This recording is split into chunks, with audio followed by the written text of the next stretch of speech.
Hey guys, Chuck out with eXp Realty and the College Golf Team. And I want to talk to you today about multiple offers. Right now, we are in record low inventory for housing in the United States, the Twin Cities, Florida, Wisconsin, all the areas I work. Yes, I work in the United States.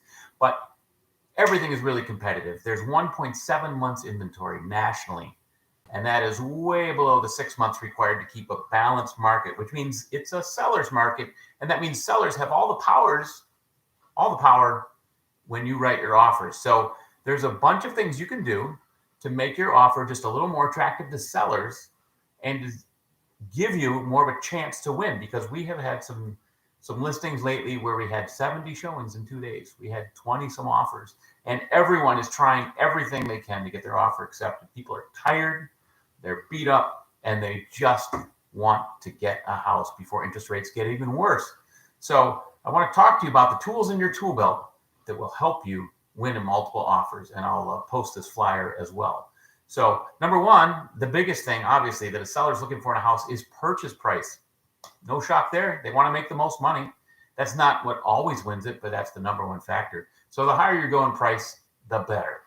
Number two, your choice of lender. And this makes a really big difference. I'm not going to name some of the lenders here, but some of the big banks, all of the online lenders, in my opinion, and some of the smaller banks even are not great choices. Realtors have had bad experiences with these people, these banks, these institutions, and they know that it's not a great bet to get an offer from them.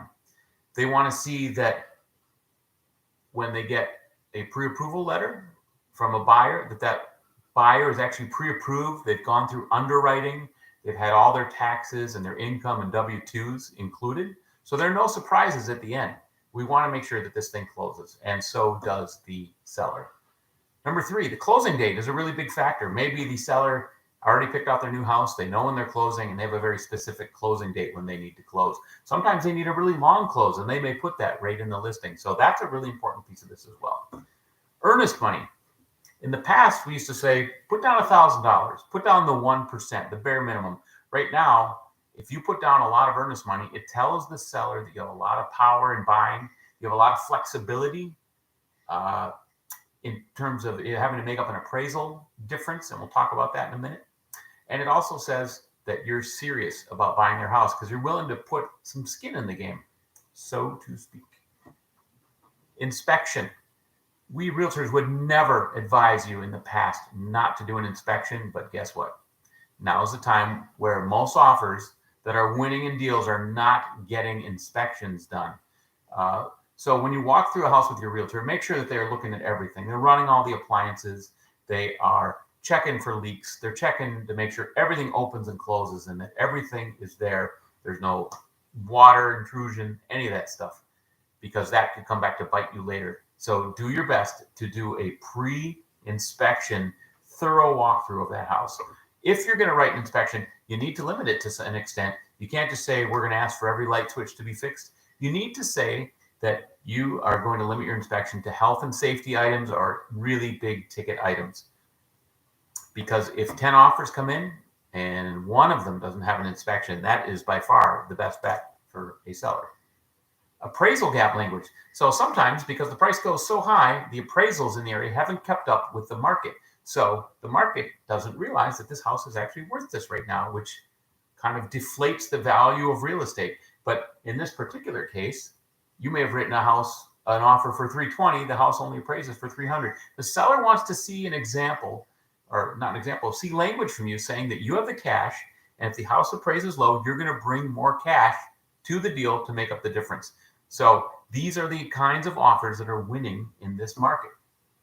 An escalation clause. Talk to your realtor about something called an escalation clause. It essentially turns your offer into an eBay auction, saying that you will beat the next best offer by X and X amount of dollars up to a certain amount.